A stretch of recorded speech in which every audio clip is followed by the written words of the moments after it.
What happens when the children we once guided, protected, planned for, looked after, suddenly do not need us in the same way anymore? For many parents, the hardest part of love is learning how to let go. Not because the love fades, but because it changes shape. As our children grow into adults and start making their own choices, we often find ourselves caught between pride and worry, connection and control. Research shows this moment is not just emotional, it is biological too. A study published in the Journal of Marriage and Family found that parents often experience a measurable drop in life satisfaction and sense of purpose when children become independent, especially when parenting has been a central identity. How can we release control without losing our sense of purpose or identity as parents? And what does it mean to hold love when our adult children choose paths we might not understand? This is Anshu Bahanda, and today on Wellness Curated, we're talking about when children grow up, redefining the adult child relationship. Here we will be exploring how to navigate this powerful life transition, learning to let go of what we cannot control while holding on to what truly matters: love, respect, connection, and trust.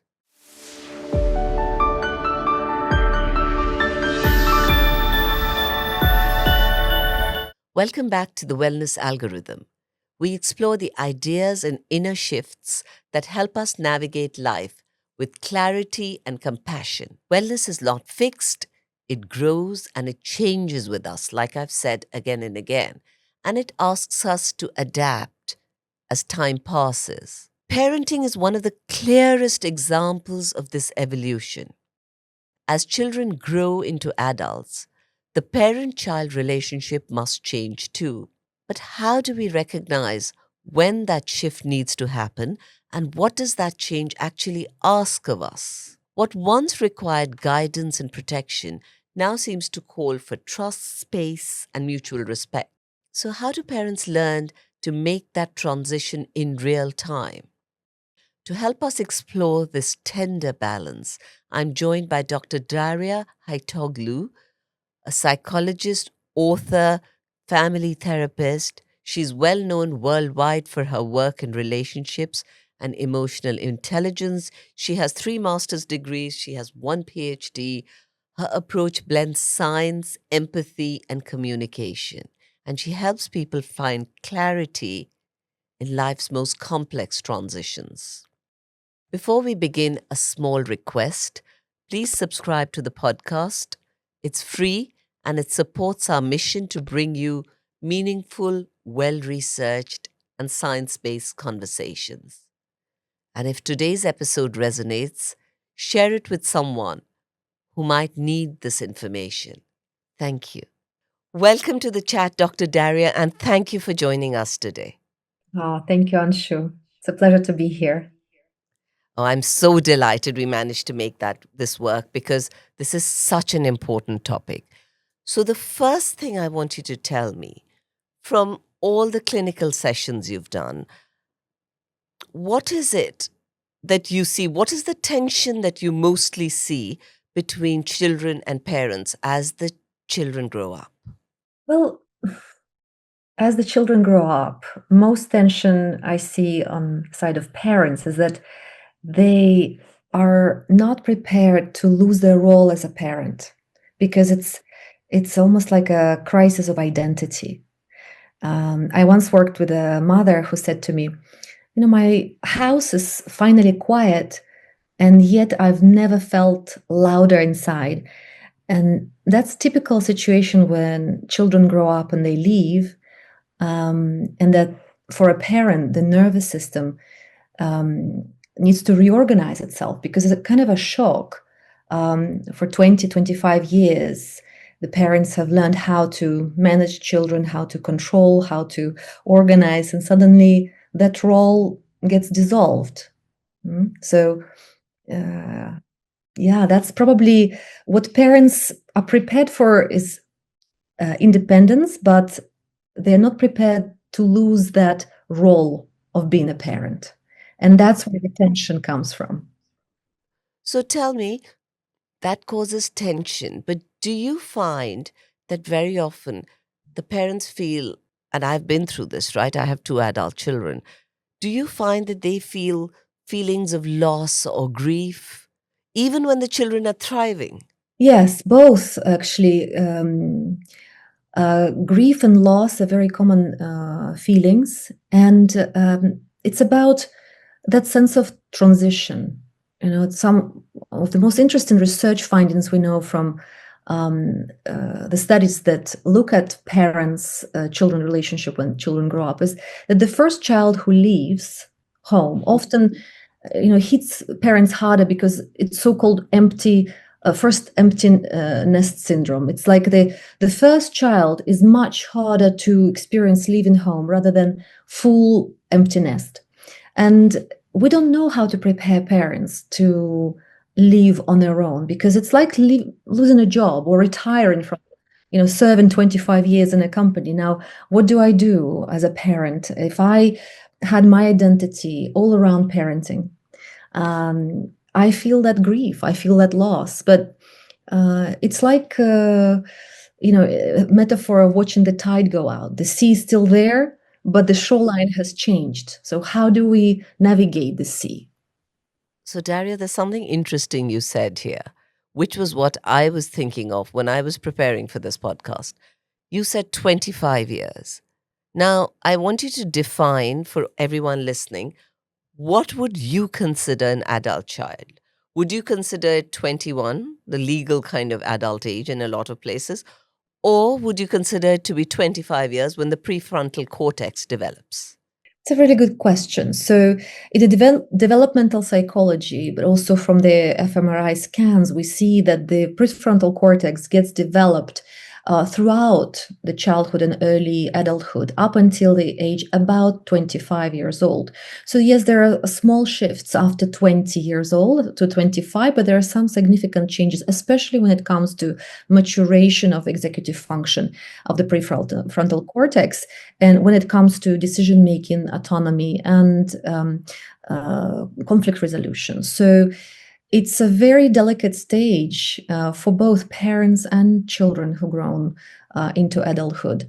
And we see that individually across different cultures, but also there are some differences. Now, children start developing much younger, both from independence and sexuality standpoint, and knowledge is available, obviously, so much through gadgets and social media that they can get hold of. But at the same time, emotional regulation is lagging behind. So I would say for me, it is around 25 years of age when I can definitely say it is a formed adult from the brain perspective, because 2021, there are still some decisions that made.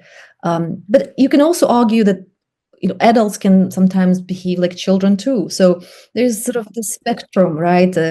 It's very much personal when a child becomes an adult. It's a kind of a existential question. Right. And tell me, Daria, how does the parent child dynamic, how do we need to change it when children become adults in today's society? Can you give some advice to parents? How do they prepare for it? Well, the relationship must shift from authority to presence. That's probably the most important. So in childhood, hierarchy is essential. We have a parent role and a child role, it's sort of a hierarchical relationship, and children need that external regulation, co-regulation, especially emotional. But in adulthood, hierarchy, becomes corrosive. I often hear parents say, "I'm just trying to help," but research on adult parent child relationships shows something very clear. Unsolicited advice is often experienced as care by parents, but as a mistrust, especially while autonomy is developing for a child. So I once worked with a father, and he said, "Well, my daughter doesn't call me anymore." And he says, look, I feel rejected. I feel there's something wrong in our relationship. And we started working together with him and his daughter. And when we explore this, she expressed that sense of that she stopped feeling free with him. Every time she called him, he would give that advice, uh, kind of a wise advice, but it felt like pressure. So control is a very, a very interesting one here. So it feels like care for parent, but Right, suffocation to right. an adult child. So, how would you advise parents to prepare for this? Because there's no textbook, right? Or there are lots of different opinions, but it's not something that you have to learn. You're just you just go home with a baby and then the baby grows up. That's right. Yes, there's no school for parents. We know from our parents of origin, of course, we learned from their coping mechanisms. Well, I guess it's an art. So the question that I ask myself and I encourage my clients ask themselves, um, what do I need to do for my children to feel safe with me? And practically, we look at asking before giving advice, replacing sort of monitoring with curiosity. So it's not anymore, I know what's best for you, but it's offering presence instead of solutions. It's like, I'm here when you need me. Love in adulthood, I look at it as like an open door, not a locked gate, like, oh, you have to be back on time. And it's easier said than done. I think we all, as children grown big, remember the time when our parents did the best they could, but they also learned from their parents. So now it's an amazing opportunity for all of us with the wealth of research out there to learn some practical tools. I have a lot, so I'm happy to share. That's lovely. I mean, the one that I've used many times, which you just mentioned, was rather than monitoring them, ask out of curiosity, and that always I feel gets them talking. But I would love you to share some more tools. Sure. So a very, very simple one is how, like, healthy involvement is emotionally available and non-intrusive. So over involvement is anxiety, kind of wearing, a costume of love. We try to peek into our children's lives, but instead of saying, look, I know what's best for you, it's like, okay, I'm here if you want me. And they feel the difference. Support should feel like a welcoming, think of the like a, yeah, early childhood is like a metaphor of a greenhouse. You need a certain Hmm. temperature, you need certain control, but when children grow up, it's like an open soil. You cannot control the weather, although you really want them to thrive, but you have to trust the roots that sit in the soil, that you've done a good enough job up until they're 7 or 12 years old, that the roots can solidify their growth. And the only thing you can do is pour a little bit of water, like a little bit of love, into that Yeah. soil. And the sun and the empathy, the compassion, the listening, the empathetic listening, the just paraphrasing what you hear instead of going into advice. I often deal with crisis between parents and children, or communication issues, conflict resolution. And the first thing I always say, you can create a little forum environment where Right. not in the heat of a moment, but you sit together and you say, okay, let's just give each other some appreciation, some sunshine. Mm. I appreciate this and I appreciate that, and we start building that connection from a positive perspective.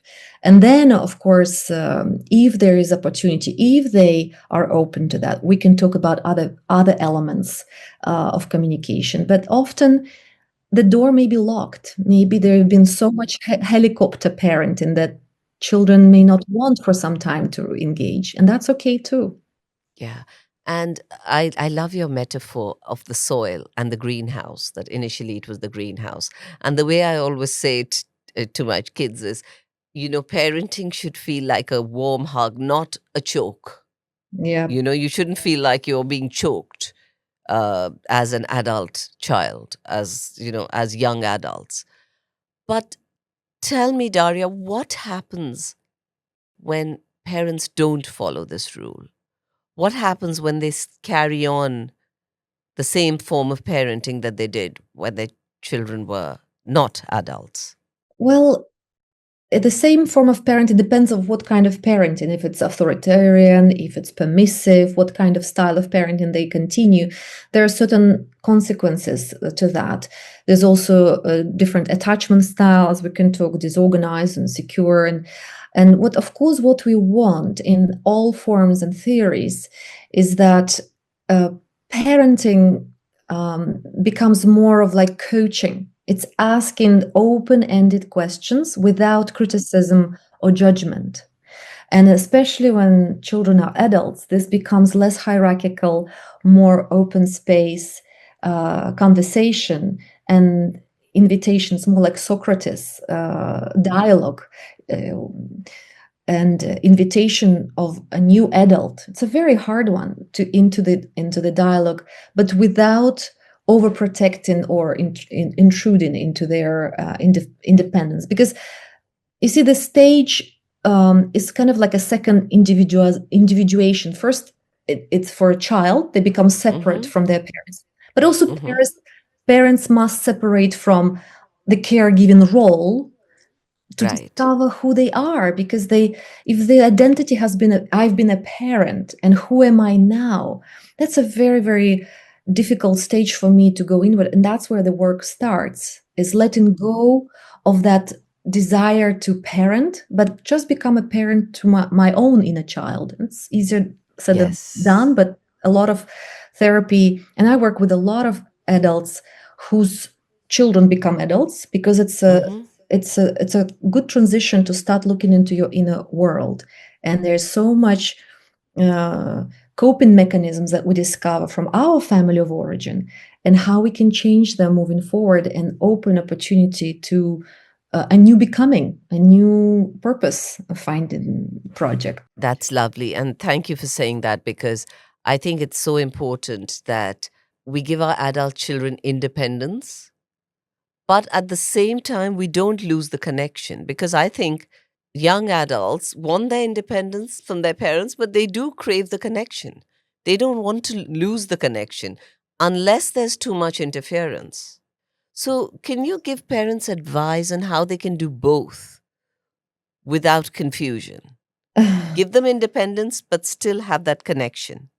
Give them independence, but still get the connection.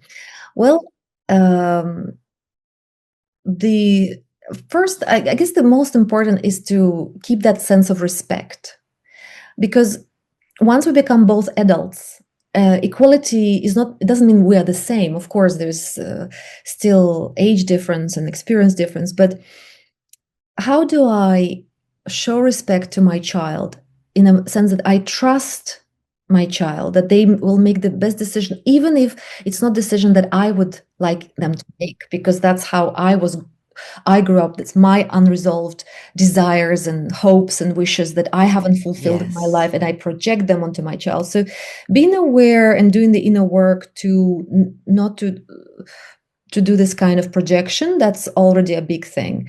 And how do I create that sense of intimacy, connection without intrusion, is to trust that they will walk their life, they will make their mistakes, but their independence and autonomy is much more important at this stage of their development, for the relationship. So it's no expectations, no criticism and judgment, but this empathy and listening. I also being honest with my own responsibility. Like I've done the best I could. Maybe it was not the best parenting I've done, but I still would like to connect with you.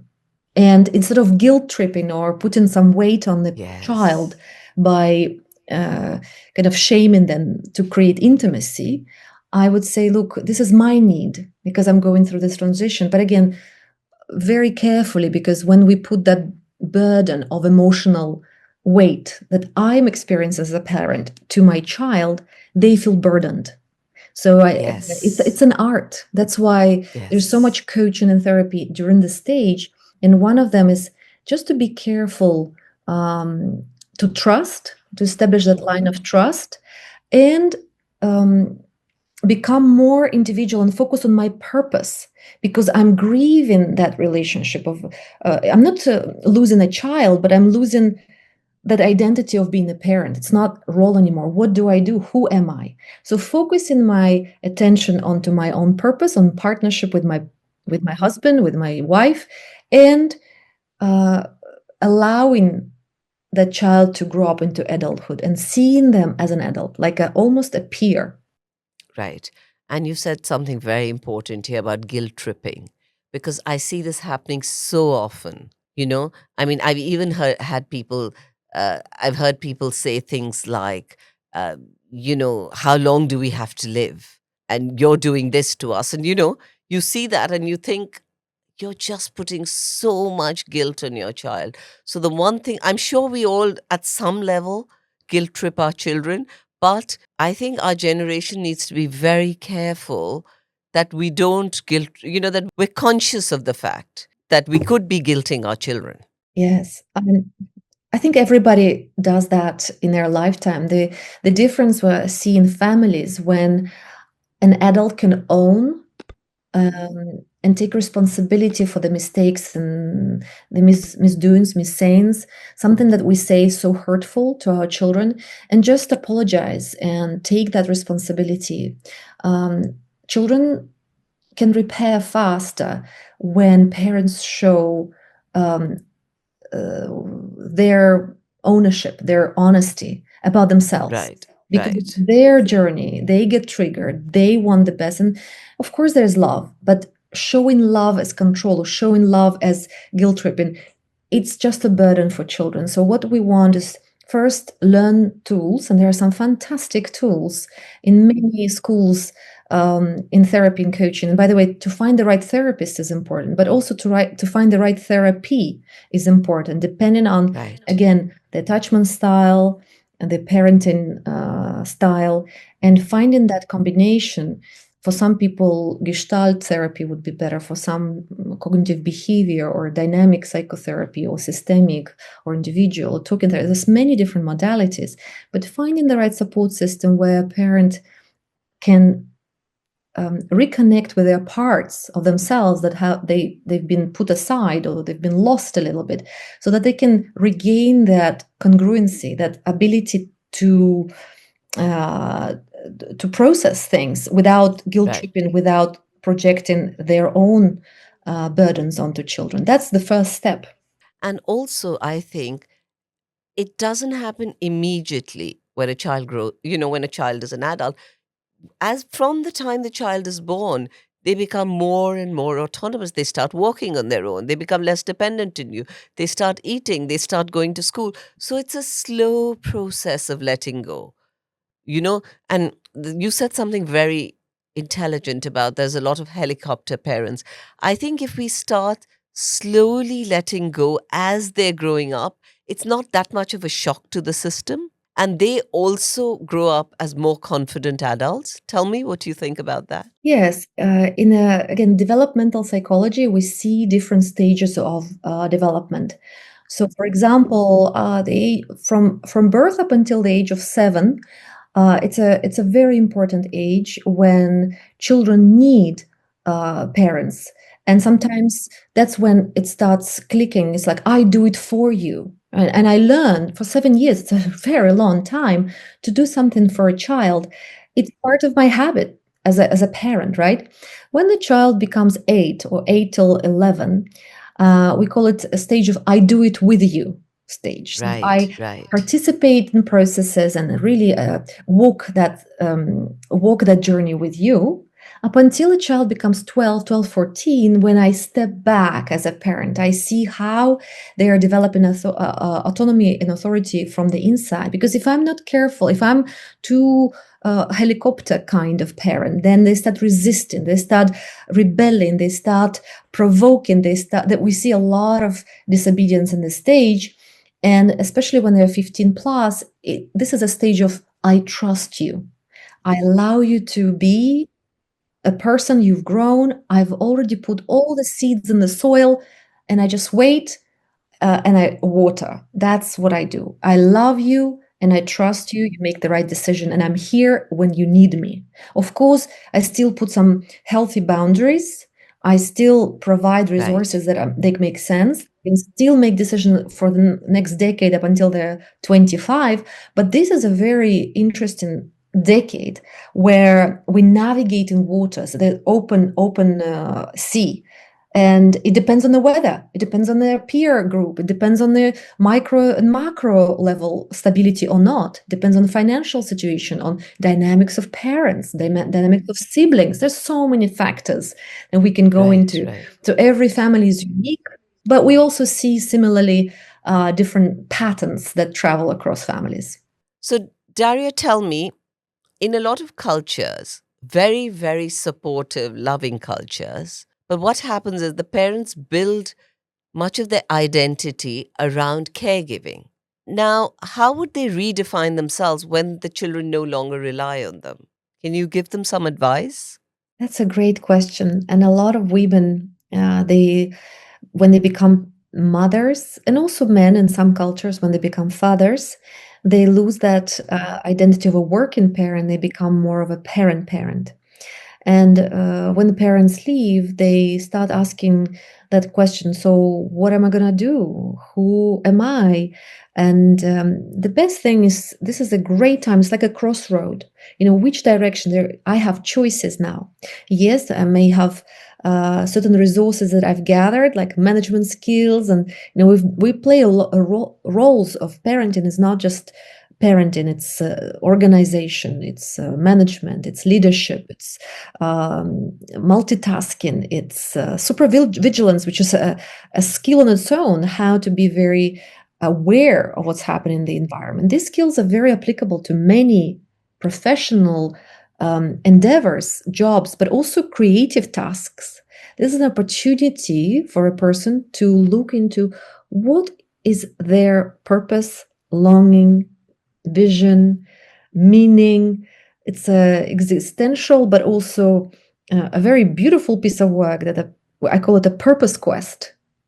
The Oh, lovely. a purpose Purpose quest. quest. I love that. Yes, so you can go and work on your purpose quest, make a visual dream, like a map of your life. What we're gonna live longer, okay, with all the advancements of technology. Absolutely. I might have another life after my children leave the house. What do I want to do with that life? Who do I want to connect with? What kind of person do I want to become? Now that I've experienced that, what is community for me? Do I build a community? Do I find a community? What is partnership like for me? What kind of partnership do I want to build now that I have time, resources? I can sleep better. I can look after my body. There's so many avenues I can look into. What is important to me? What are my values? What do I value now? I'm at a different stage of my life. I might have gone through menopause or perimenopause. If I'm a man, I might have had already my midlife crisis, or maybe in it. Yes. Yeah, I could be inside the midlife crisis. This is a great opportunity to look at. It's like going to a shop that has changed all the aisles, and I don't know where to find my products that I normally buy. And suddenly I notice many more different products. And I'm thinking, I've never noticed this one. Maybe I need it. Maybe I don't need to buy that one. Maybe this one is better for me now. So that is an invitation. It's a stage of development for every adult.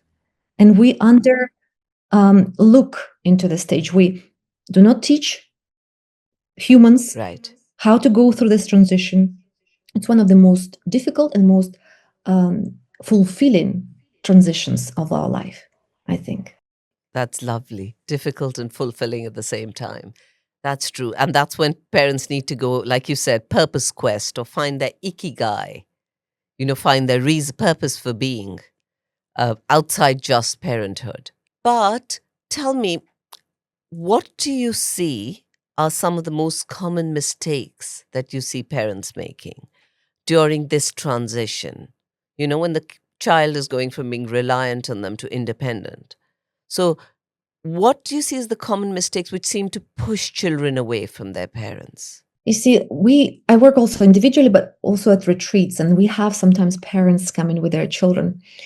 And the most interesting dynamic that I've seen is that at this stage, parents, when they do not disconnect from that role of a parent, they become almost like a victim. They become like a Hmm. child, like a flip-flop. They become the child, and they almost unconsciously invite their child to be their parent, especially if their own parents age or die.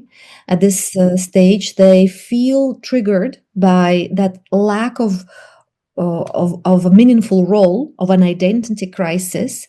And it's a dangerous place to be when we start demanding our children to look after us as parents, Yes, to yeah, give yeah. us energy, to give us resources, to parent us, to emotionally help us. So anything to do with kind of bringing that child into my world again, but maybe now they're grown up so they can help me, that's a no-go, because that prevents that child to be themselves and learn how to be adult and to create their own family, their own system. I often see children who grow up as a parent to their own parent. They struggle with their own relationships in life. They struggle to Interesting. create families and children, even physically and emotionally, being available to their own children.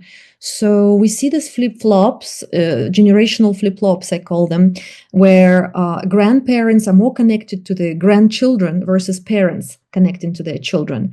And it's natural as well in some societies. That's how they are formed. But I would say the main mistake is to be in the wrong position in the family. Right. So find When you say wrong position, can you explain that? so as a parent, I need to be in the right position. As a parent, I give my love to children. Hmm. Hmm. I receive love from my parents, but I give Right. my love to my children. And if I take love from my children, then there's sort of like a flow of love. It could be energetic, it could be systemic. We look at it from a systemic psychology. The flow of love travels when healthier relationships are formed, when parents give love to the children. They support them and support them without demanding back. Because the best thing that children do is not pay back to the parents, but pay forward to their own children. Right, right. That's lovely, actually. Um, I want to ask you now something which a lot of parents have talked about. Parents with adult children or children about to be adults. How can you help or suggest some tools and techniques which will help when the relationship gets distant or strained between the parents and the children? Oh, that's How do great. they rebuild trust? Yes, yes. Well, Virginia Satir, who was a mother of family therapy, and I'm a director of her institute in the UK, and we do a lot of work based on her model of therapy. So, one of the exercises that I often share with families as a family psychologist is called temperature reading. Temperature reading is about sort of regulating the temperature of relationship. If it's like too heated up, like too much conflict, you can reduce it. If it's too cold and too distant, you can warm it up. So the first, there are 5 stages, okay, of this temperature reading exercise. So you can write them down, or I can send an article. The first one is called appreciation. So we always start with something that is positive, that I appreciate about you. I appreciate, and I would like you to tell me what you appreciate about me. And I can share this model in advance and say, you know what, would that be okay if we do this together? Like Right? in the moment where there's no tension, okay? It's not in the heat of a moment. It's something that is Hmm. very strategic. I do it with my children on a weekly basis and with my husband twice a week. And Oh, actually wow. it helps the relationship. So first Hmm. is appreciation. The second thing, and sometimes appreciation can take 10 minutes, 15 minutes, because we are all malnourished like we are not appreciated enough by our own parents, by our own children, and we do not appreciate our own children enough. For example, girls and boys, they like appreciations in a different way. So Right. boys like to be appreciated for things they've done, for the Right. deeds and for the things they've achieved or done. So this is based on behavior. Okay. Whereas girls, they like to be appreciated on the character of the person. So a Ah, girl likes to be interesting. appreciated for how smart she is, or how organized she is, how creative she is, not what the little thing she has done. And that's a very different predisposition because of the hormones. Again, there are of course exceptions, LGBTQ plus community, but on average, when we look at the brain scans, that's what we see. Anyway, so first thing, appreciation. The second thing is new information. The new information is something that I share. It's a vulnerable piece. It's like, you know what, something that happened that you don't know. We did this, we bought that, we're, thinking of doing that. So it's a new piece of information that we haven't shared yet. That it builds more trust. The third thing I share as is a puzzle, something that I don't know how to resolve. And I'm not giving any Right. solutions or proposals. I say, you know what puzzles me, I don't know how to resolve this issue at work or in my, relationship with it. And I just share it as a puzzle. And again, I invite the other person to share it as a puzzle. And the Okay. fourth step is when I share a concern, worry, with a Mm-hmm. recommendation. So I say, you know what really bothers me, what bothers me is when you don't call me. And what I suggest is that we have this like weekly call, and maybe we can establish a time when you do that. And then the person says also their concern with the recommendation, and we keep it at that. And number 5, Okay. we share hopes and wishes. I hope we can go on holiday and spend some time together. And that is called temperature reading. So appreciations, new information, puzzles, worries with recommendation, and Concern hopes and wishes. and temperature read. I love that model. I'm going to put that down in the information of every podcast with you so that people get to that's going to be so helpful. Such a useful tool, Daria. Thank you. So tell me, say your child is grown up, 5 or 10 years on, what should a healthy, evolved parent child relationship look like? What should we be aiming for? Well, a healthy, loving relationship would look like, uh, first of all, it's congruent, means that what I think, how I feel, and how I behave is aligned. I can honestly share how I feel. I can name my feelings. I can express my thoughts in a way that is emotionally regulated, right? So both adults, we discuss things, not just superficial, not just blaming, not withdrawing, not placating, oh, I'm so sorry, but in a congruent way. And when we're congruent, when our self-esteem is high, we have that beautiful loving empathy, loving kindness that actually both a child and a parent or two adults experience as an opportunity of connection. That's wonderful. That sounds amazing. Okay.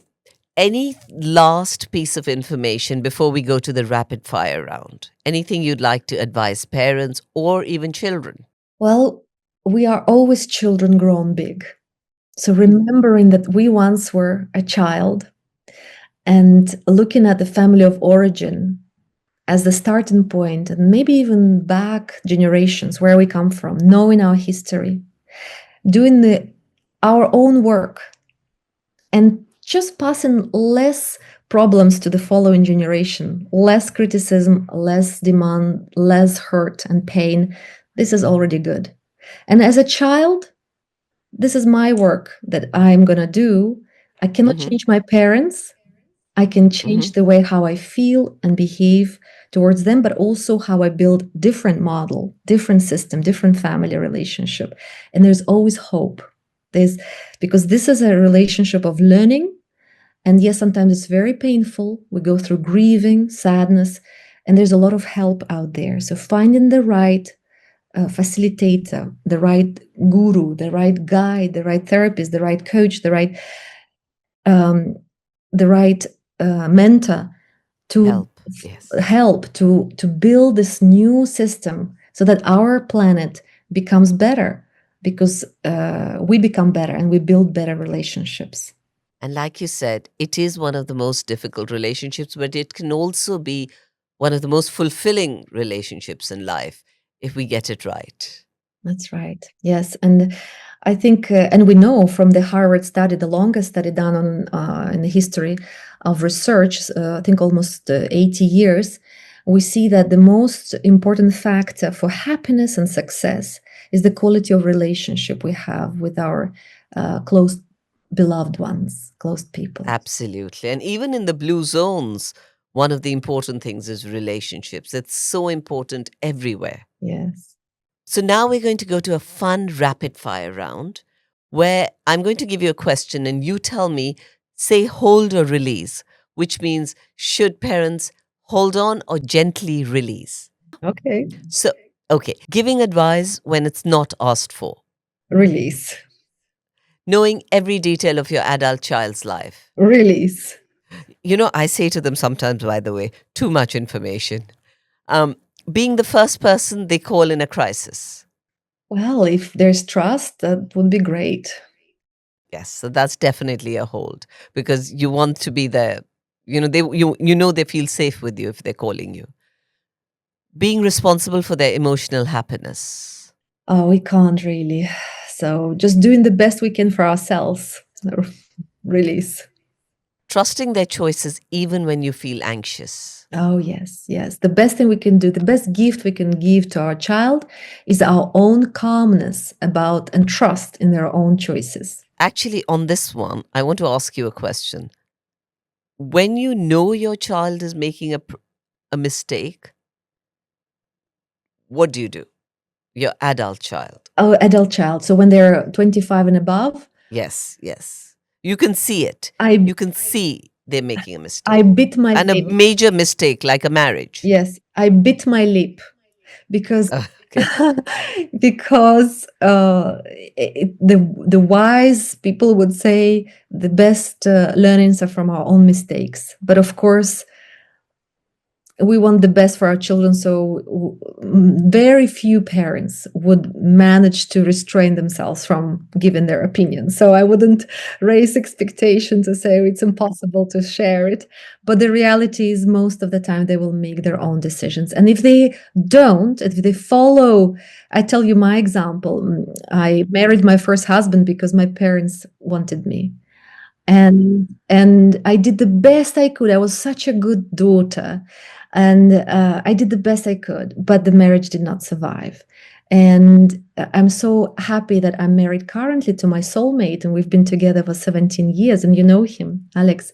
Yes, And of course. He's wonderful. yes, and I made my own decision for the first time in my life against my parents to marry Yeah. somebody Oh, I wow. really loved, and we've got three amazing children and we live a blessed life.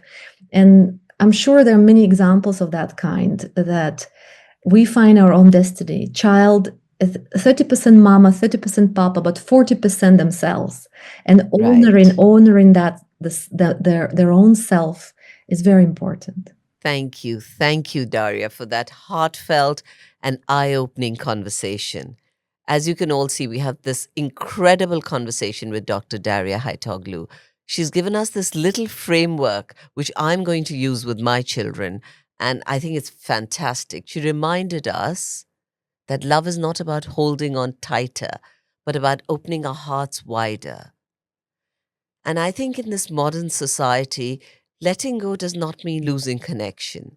It means creating the space where love can breathe, love can grow, and it can transform. If this episode touched you or made you reflect on your own relationships, Share it with someone who might need these words today.